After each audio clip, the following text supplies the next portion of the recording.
I'm really excited to welcome our very first storyteller. Mirella is coming to us from California, and she has a story about how a small friendship turned into a big deal.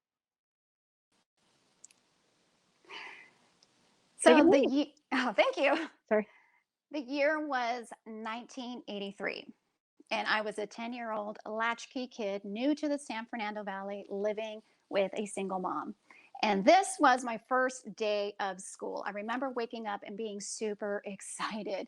I got dressed. It was my Sunday best. It was a red and white polka dot dress. I had a ribbon around my waist, these knee high socks. They were white, black patent leather shoes. I mean, in my little mind, I was playground ready. I grabbed my Charlie's Angels lunchbox and I just walked myself to school looking forward to a great day. So I get to campus and I realize there is no kid in sight. I was actually late on my first day of school. So I remember just running down the hallways. I just was sort of freaking out. I opened the door to Mrs. Holmes's classroom and then I panicked. When all heads turned to look at me and all eyeballs were looking at me, I just froze and I didn't know what to say. I didn't know how to break the silence until one kid, precious Dino, he turned to me and he pointed and he said, "Tardy." Well, that was one way to break the silence. I just slid down into the one chair that was empty, which happened to be the chair right next to the door I had just opened. So it was pretty clear from the beginning that things weren't going well where I was sitting. My classmate and I were clashing, and so my teacher decided to move me next to a different classmate. And her name was Matha, or at least that's what I called her because I was having a hard time pronouncing her true name, which is Mata. So Matha was and is Persian, and she was the social butterfly of the classroom.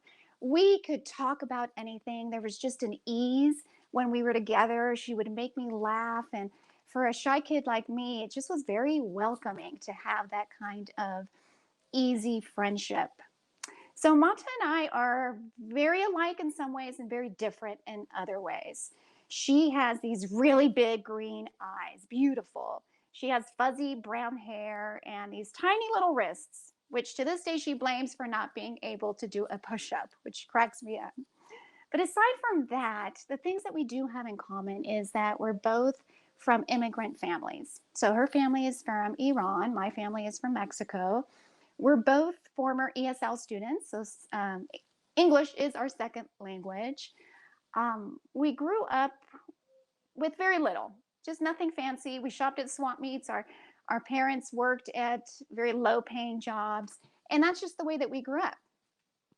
So Mata was so kind. I remember there were days that she would share her lunch with me, even, and she would always preface by saying, "So I brought you this special kind of bologna with this special kind of bread," which I knew was code for I got this from the Persian market where my mom shops.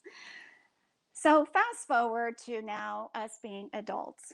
4 years ago, it's our birthdays, and we decided that we wanted to do something because we have this tradition where we say no to gifts, but yes to trips.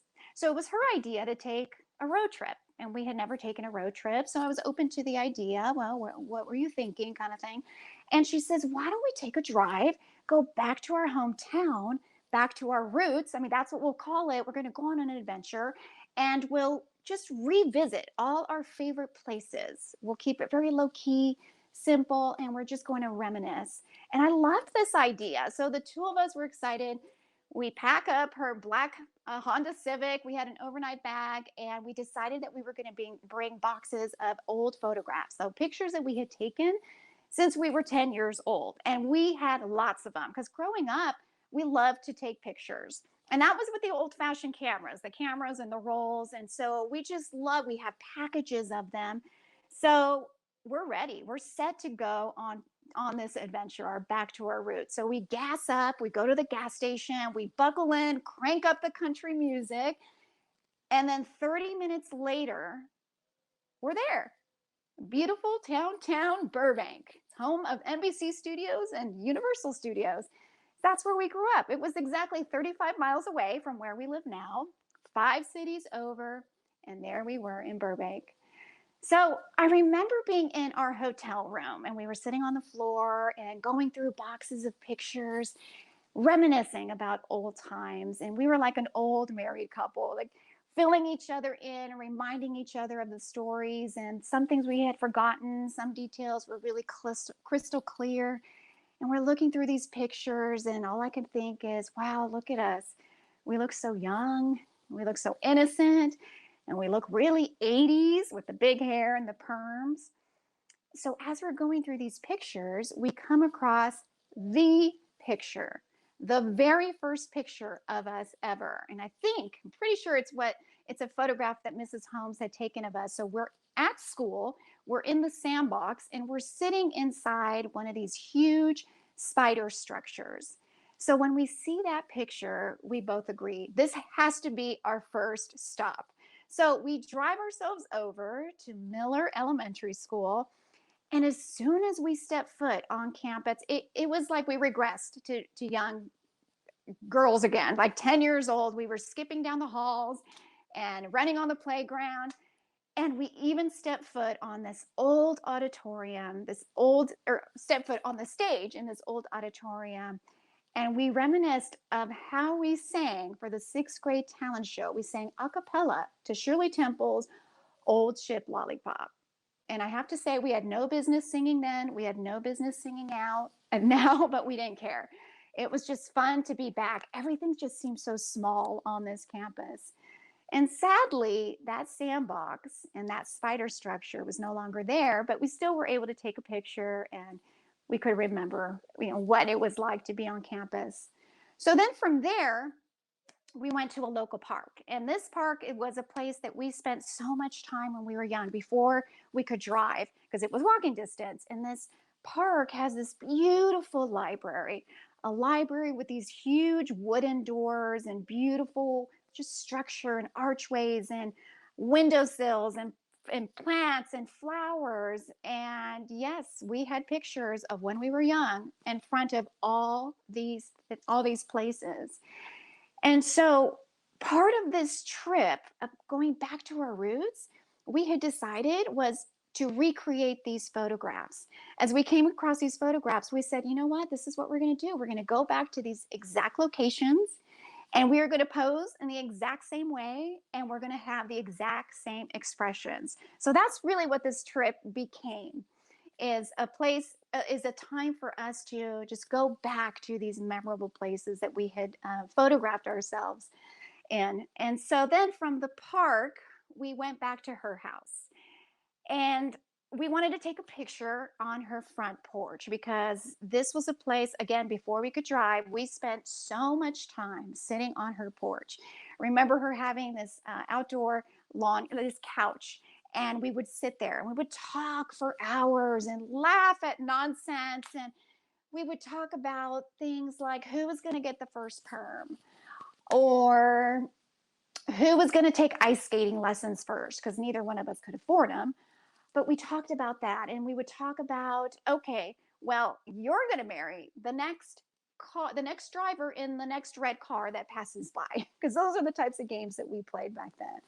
So we reminisced about that, and we wanted to take a picture, and her mom was there, so we asked her to do that.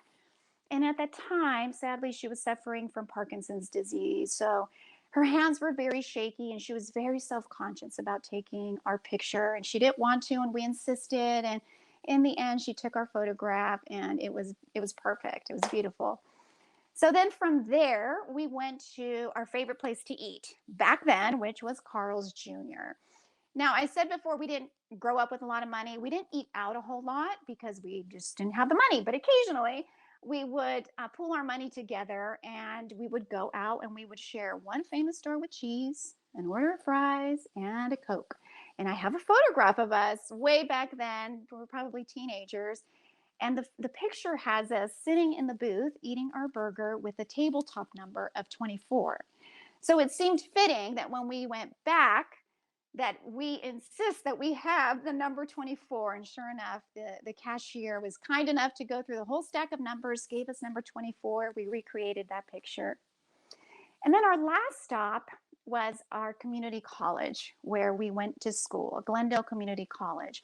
Now, there was a time where Mata and I both wanted to be private investigators. We were both majoring in criminal justice. We were taking some classes together, and we were both working for campus police. So, yes, we have pictures of us back then in our uniforms. And so we wanted to go back and take photographs of us now in front of the patrol car. We got pictures of the officers that were there on duty.